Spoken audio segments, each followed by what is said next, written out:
Right, మళ్ళీ వస్తాం sir. మనతో హనుమంత్ రెడ్డి గారు ఉన్నారు, వైఎస్ఆర్ కాంగ్రెస్ పార్టీ సీనియర్ నాయకులు. హనుమంత్ రెడ్డి గారు, గుడ్ మార్నింగ్ అండి. Good morning sir. మీకు ప్రైమ్ నైన్ ప్రేక్షకులకు, ప్యానల్ ఉండే సభ్యులకు అందరికీ very very good morning sir. Hanumanth Reddy గారు, ప్రధానమైన చర్చ ఈరోజు మనకి కొడుకా కూతురా, విజయలక్ష్మి గారు ఎవరి వైపు మొగ్గు చూపుతారు? నిన్న మొన్నటి వరకు ఇద్దరు చెరొక రాష్ట్రంలో ఉండి రాజకీయాలు చేశారు. సో ఇప్పుడు ఒకే రాష్ట్రంలో ఉండి రాజకీయాలు చేస్తా ఉన్నారు. జగన్ గారు ఒకే రాష్ట్రంలో రాజకీయాలు చేస్తారని షర్మిలమ్మ గారు వైఎస్ఆర్ తెలంగాణ పార్టీ పెట్టుకొని తెలంగాణలో ఏదైతే మన ఎలక్షన్లలో కాంగ్రెస్ పార్టీకి సపోర్ట్ చేసి కాంగ్రెస్ పార్టీలో విలీనం చేసింది. గతంలోనే ఆమె పలు ఇంటర్వ్యూలలో నేను తెలంగాణ కోసమే బతుకుతున్నానని చెప్పిన షర్మిలమ్మ గారు తెలంగాణ పార్టీలో కాంగ్రెస్ పార్టీలో విలీనం చేసింది.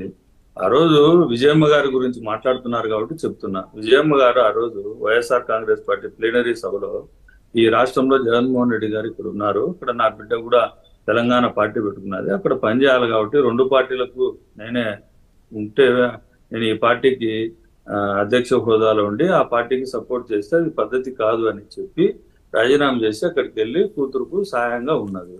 ఉన్న తర్వాత ఆమె పలు కారణాల రీత్యా ఆమె వ్యక్తిగతమో ఇంకా ఏమో ఆమెను అడగాలి, షర్మిలమ్మ గారిని అడగాలి ఆ విషయం.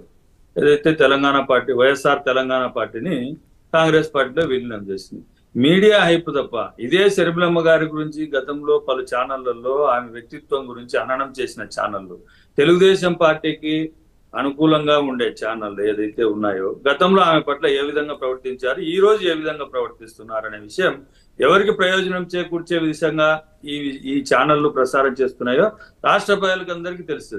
ఇదే జనసేన నాయకుడు అడుగుతా ఉన్నారు, ఇదే ఛానళ్లు గతంలో పాపం చిరంజీవి గారు పార్టీ పెట్టుకుంటే కొత్తగా పార్టీ పెట్టుకునేటప్పుడు ఆయన ప్రోత్సహించింది ఇదే ఛానల్లే, ఈనాడు రామోజీరావు, ఆంధ్రజ్యోతి రాధాకృష్ణ గారే. అప్పుడు ఏంటంటే కాంగ్రెస్ పార్టీలో ఉన్నటువంటి కాపు నాయకులంతా తెలుగుదేశం జనసేన ప్రజారాజ్యం పార్టీలో చేరిపోతారని ఒక ఊహాగానాలతో పార్టీ పెట్టించిన తర్వాత తెలుగుదేశం పార్టీకి డ్యామేజ్ అవుతుందన్న వెంటనే చిరంజీవి గారిని గొంతు కోసిన పలు పత్రికలు, ఇదే పత్రికలే గొంతు కోసే ఆ రోజు చిరంజీవి గారిని పార్టీ ఈ విధంగా చేస్తున్నారు, నువ్వు చంద్రబాబు నాయుడుతో కలిస్తేనే లేకుంటే లేదని, చంద్రబాబు నాయుడు గారితో కలవనని చిరంజీవి గారు ఖరాఖండిగా చెప్పిన తర్వాత ఆయన గొంతు కోసిన పలు పత్రికలు ఈ రోజు అదే ప్రసారాన్ని అదే అసత్యాలను ప్రసారం చేసేదానికి రెడీగా ఉన్నాయి. ఎస్, షర్మిలమ్మ గారు పార్టీ కాంగ్రెస్ పార్టీలో చేరారు. ఆమె వచ్చిన తర్వాత మాట్లాడదాం, రాకముందే ఎందుకో కోయిల ముందే కూసిందని, వసంతం రాకముందే కోయిల ముందే కూసిందని ఎవరికి ప్రయోజనం చేకూర్చే విధంగా ఈ విధంగా మాట్లాడుతున్నారో రాష్ట్ర ప్రజలకు అందరికీ తెలుసు. ఈరోజు ఈ రాష్ట్ర ముఖ్యమంత్రి జగన్మోహన్ రెడ్డి గారు ప్రజలకు ఇచ్చిన హామీలను ఆ రోజు జగన్ రాజన్న రాజ్యం తెచ్చా అన్న దాంట్లో 100%. ఆ రోజు రాజశేఖర రెడ్డి గారు ప్రజలకు ఏదైతే సంక్షేమ కార్యక్రమాలు అందించారో అదేవిధంగా ఆరోగ్యశ్రీని 5 లక్షల రూపాయలు 2 లక్షలు ఉంటే ఈరోజు 25 లక్షలు చేసిన జగన్మోహన్ రెడ్డి గారు. మెడికల్ కాలేజీలు ఆ రోజు చంద్రబాబు నాయుడు గారు ముఖ్యమంత్రిగా 14 సంవత్సరాలు నేను విజనరీ లేకుంటే నేను ప్రధానమంత్రిలో నేను తయారు చేశాను లేకుంటే రాష్ట్రపతులు తయారు చేశానన్న చంద్రబాబు నాయుడు గారు ఒక్క ప్రభుత్వ మెడికల్ కాలేజ్ తీసుకురాలే. ఆ రోజు 4 మెడికల్ కాలేజీలు రాజశేఖర రెడ్డి గారు చేస్తే ఈ రోజు 17 మెడికల్ కాలేజీలు రాష్ట్రానికి తీసుకొచ్చిన ఘనత జగన్మోహన్ రెడ్డి గారిది. ఇవన్నిటిని పక్కన పెట్టేసి విద్యను ప్రభుత్వ బాధ్యత అని జగన్మోహన్ రెడ్డి గారు తీసుకొని పేదవారికి విద్యను, ఇంగ్లీష్ మీడియం విద్యను పెత్తందారులతో పాటు పేదవారికి కూడా అదే విద్యను అందించాలనే ఆలోచనలో భాగంగా ఇంగ్లీష్ మీడియం స్కూళ్ళుగా ప్రభుత్వ కళాశాలను ప్రభుత్వ స్కూళ్లను అభివృద్ధి చేసి ప్రజలకు అందించే దిశగా జగన్మోహన్ రెడ్డి గారు పనిచేస్తా ఉన్నారు. అదే వైద్య కళాశాలను హాస్పిటళ్లను నాడు నేడు ద్వారా ఆధునీకరించి చేస్తా ఉన్నాడు. ఇదంతా ప్రజలకు చేసిన మంచి కాదా? వీళ్ళు మాట్లాడుతున్నారు అంటే నేను అడుగుతున్నా వీళ్ళందరినీ, తెలుగుదేశం పార్టీని జనసేనని అడుగుతా ఉన్నా, అయ్యా మీరు గతంలో 2014లో ఇచ్చిన హామీలను మీరు నేను చంద్రబాబు నాయుడు గారు ఇచ్చిన హామీలను నరేంద్ర మోడీ గారు ఇచ్చిన హామీలను నేను చొక్కా పట్టుకుంటానని హామీ చెప్పిన పవన్ కళ్యాణ్ గారు 2014 నుంచి 2019 వరకు ఎందుకు ప్రశ్నించలేదు అని అడుగుతా ఉండా. ఎలక్షన్ల ముందర ఎస్ ప్రశ్నించాడు. ఎప్పుడు ప్రశ్నించాడు?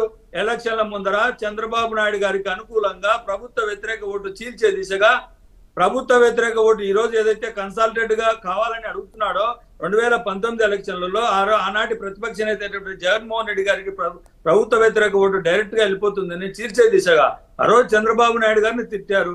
2009 ఎలక్షన్లలో చంద్రబాబు నాయుడు గారిని దొంగల ముఠా నాయకుడు, అవసరమైతే సైకిల్ ఎక్కించుకుంటాడు, అవసరం తిరిగిన తర్వాత సైకిల్ దించుతాడు, ఈయనది సొంత పార్టీ కాదు వాళ్ళ మామ పార్టీ గుంజుకున్నాడు అని అన్న పవన్ కళ్యాణ్ గారు యువరాజ్యం పార్టీ అధ్యక్షుడిగా ఉన్నప్పుడు అన్న పవన్ కళ్యాణ్ గారు 2014 ఎలక్షన్లకు వచ్చేసరికి చంద్రబాబు నాయుడు గారు అతిలోక సుందరుడు చంద్రుడు అని చెప్పాడు. ఇప్పుడు ఆ ఆరోపణల కన్నా మీ నాన్నగారు హత్యకి సంబంధించి మీ మీద అనుమానాలు ఉన్నాయనేటువంటి ఆరోపణ పెద్దదా, ఈ ఆరోపణ పెద్దదా? ఒక్క నిమిషం బ్రహ్మనాయుడు గారు రాజకీయంగా పలు రకాలుగా చేస్తా ఉండొచ్చు, కానీ వాళ్ళు జగన్మోహన్ రెడ్డి గారి నాయకత్వం కింద పనిచేసేదానికి వచ్చారు. పవన్ కళ్యాణ్ గారు మీరు ప్రతిసారి ఇది అడుగుతున్నారు, నేను మిమ్మల్ని క్వశ్చన్ అడుగుతున్నా. పవన్ కళ్యాణ్ గారు చంద్రబాబు నాయుడు గారి నాయకత్వం కింద తెలుగుదేశం పార్టీకి జై జై చంద్రబాబు అని అడిగితే మాకు ఎటువంటి అభ్యంతరం లే. ఆయన అన్నప్పుడు ఆయన గతంలో చంద్రబాబు నాయుడు గారి గురించి ఏం మాట్లాడారు?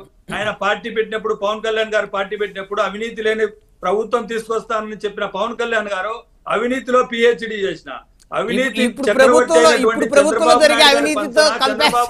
ముఖ్యమంత్రి చేసుకునే దానికి ఏ విధంగా కలిసి వస్తాడు అంటున్నా.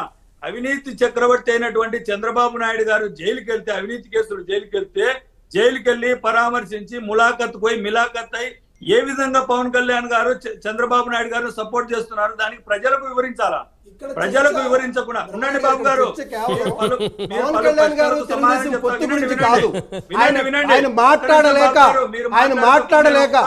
ఒక్క సెకండ్ కూడా మాట్లాడలే.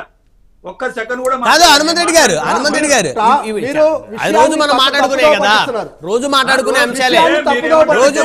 అంశాలే. ఎన్నికల చంద్రబాబు గారిని పవన్ కళ్యాణ్ గారు ప్రశ్నించలేదు. ఇప్పుడు ఏ విధంగా ఆయన నాయకత్వంలో వారిద్దరు కలిసిమెలిసి ఎట్లా పనిచేస్తారు, ఎవరి నాయకత్వంలో పనిచేస్తారు, ఇవన్నీ అంశాలు రోజు మాట్లాడుకు. ఇప్పుడు చర్చ ఏంటి? వైఎస్ విజయలక్ష్మి గారు ఇటువైపు, జగన్ గారి వైపు, షర్మిల గారి వైపు, ఇద్దరు ఎవరు కరెక్ట్? మొట్టమొదటే చెప్పాను షర్మిలమ్మ గారు కాంగ్రెస్ పార్టీలో ఆంధ్రప్రదేశ్ కు వచ్చి మాట్లాడినప్పుడు మాట్లాడిన అంశం గురించి మనం ఈ రోజు తీసుకొని తల్లి విజయమ్మ గారిని కాంగ్రెస్ పార్టీలో చేరలేదు కదా, చేరిన అంశం గురించి మీరు ఎలా చర్చ పెడతారు సార్? నాకు అర్థం కాలేదు. కాంగ్రెస్ పార్టీలో చేరారని చెప్పలేదు, చేరారని చర్చ పెట్టలేదు. ఎటువైపు ఉంటారు? కూతురు వైపా, కొడుకు వైపా? ఒక్క నిమిషం ఉండండి. విజయమ్మ గారు పార్టీలో చేరారా? కాంగ్రెస్ పార్టీలో చేరారా? చేరలేదు కదా. గురించి మనం ఎందుకు చర్చించాలి? షర్మిల గారే చేరారు, విజయమ్మ గారు చేరడానికి ఏమైంది? చేరలేదంటే ఏమైందని నువ్వు నన్ను ప్రశ్నిస్తే ఎలాగా అంటున్నా. చేరతారేమో, ఎవరు చూశారు? షర్మిల గారు ఉండండి సార్. కాంగ్రెస్ పార్టీలో ఈ రోజు చిరంజీవి గారు ఉన్నారు, ఇప్పుడు జనసేన పార్టీ పెట్టుకున్నారు పవన్ కళ్యాణ్ గారు. ఎవరు ఎటువైపు అంటే ఏం చెప్తారు మీరు? ఆయన కాంగ్రెస్ వైపు, జనసేన వైపు. క్లియర్ అక్కడ. ఏం క్లియర్? చిరంజీవి గారు జనసేనలోకి వచ్చే పరిస్థితి లేదు, వస్తానని ఎప్పుడు చెప్పలేదు, రారు కూడా అసలు.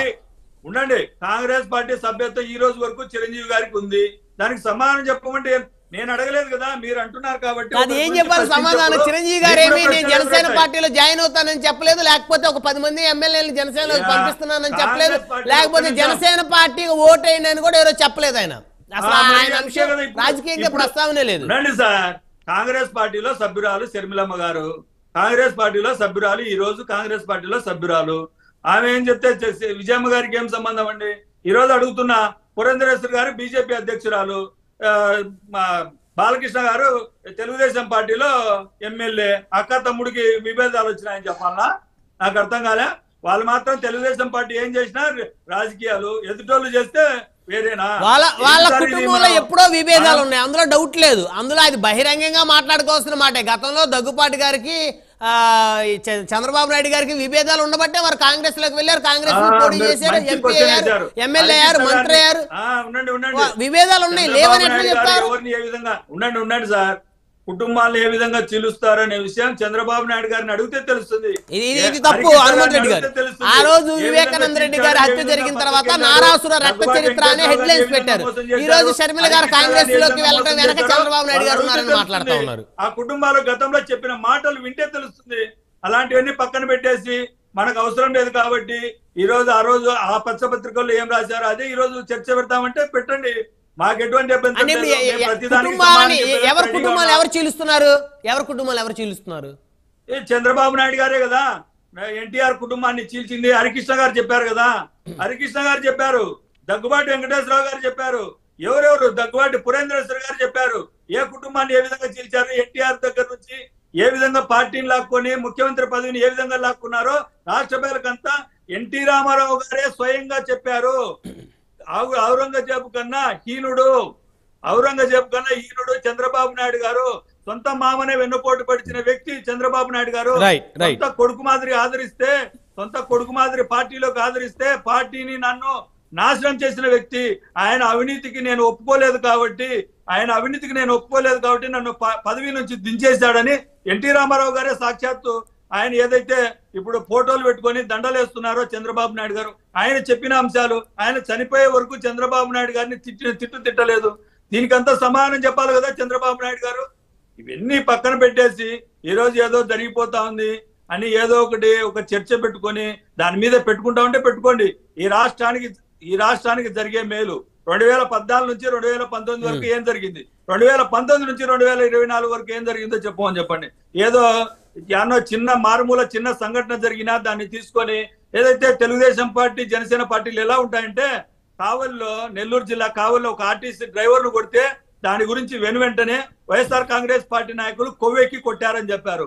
ఆ కేసులో ముద్దాయిలు తెలుగుదేశం పార్టీ నాయకులు, జనసేన నాయకుడు, బీజేపీ నాయకుడు, 3 పార్టీల నాయకులు అయిన తర్వాత ఇదే ట్విట్టర్ లో ఒక్కదానికి కూడా సమాధానం చెప్పలే. అంటే వీళ్లకు జగన్మోహన్ రెడ్డి గారి మీద బురద లేదానికి ప్రతిరోజు ట్విట్టర్లను వాడుకుంటా ఉంటారు. ఆ ట్విట్టర్లో తప్పు అని తెలిసినా కూడా మళ్ళా దాని గురించి స్పందించని వ్యక్తులు ఎవరైనా ఉన్నారంటే ఈ రాష్ట్రంలో పవన్ కళ్యాణ్ గారు, లోకేష్ గారు, చంద్రబాబు నాయుడు గారు. బురదలే కార్యక్రమం తప్ప మంచి ఇది నేను చేశానని చెప్పుకునే పరిస్థితి పవన్ కళ్యాణ్ దగ్గర కానీ చంద్రబాబు నాయుడు గారి దగ్గర ఒక్క మంచి చేశాను ఈ రాష్ట్ర ప్రజల కోసం నేను ఇది చేశానని చెప్పమని అదే అందరూ అడుగుతున్నారు. రాష్ట్ర ప్రజలందరూ బహిరంగ సభల్లో నేను చేసిన మంచిది, నాకు ఈ మంచి చూసి ఓటైన అడగాల్సినటువంటి ముఖ్యమంత్రి గారు పక్కన వాళ్ళ ఇంట్లో సమస్యలేంది, ఎవరెవరికి ఎన్ని పెళ్లిళ్ళు, ఎవరెవరు ఎక్కడ తిరుగుతున్నారు ఏంటి అనే విషయాలు మాట్లాడుతున్నారు.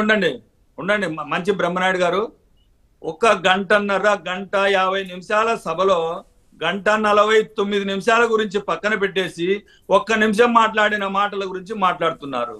వాళ్ళు ఏదైతే మా మీద ఆరోపణలు చేస్తున్నారో ఇటువంటి వ్యక్తులు ఈ రాష్ట్రానికి అవసరమా అని ప్రశ్నించాడు, ప్రజలను ప్రశ్నించాడు. వీళ్ళ కుటుంబాలతోనే వీళ్ళ వ్యక్తిత్వాన్ని, ఆడవారిని, మహిళలను ఏ విధంగా వాడుకుంటున్నారనే విషయం మీరు మర్చిపోవద్దు. ఆ మాట్లాడిన మాటలన్నింటినీ సున్నితంగా తీసుకొని మాట్లాడండి. ఆడవారిని ఆట వస్తువులుగా చూస్తున్న వ్యక్తులు మనకు ఎమ్మెల్యేలుగా అవసరమా అని అడిగాడు.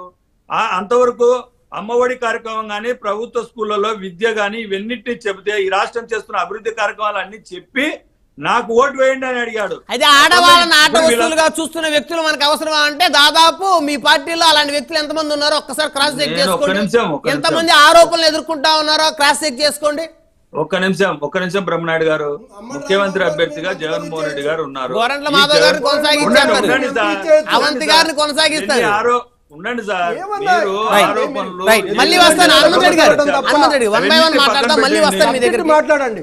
రైట్ మళ్ళీ వస్తాను. ఇదిగోండి ఇలా మీరు ఏళ్ళు చూపిస్తే మీ వైపు ఎన్ని వేలు చూపిస్తే ఆలోచించుకోండి. అయ్యా మీరు మా ముఖ్యమంత్రి అభ్యర్థి జగన్మోహన్ రెడ్డి గారని ఓటు అడుగుతా ఉన్నాం.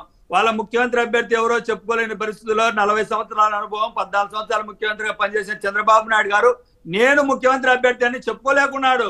సిగ్గుతో తలదించుకొని చెప్పుకోలేకపోతే నష్టమేం కాదులేండి.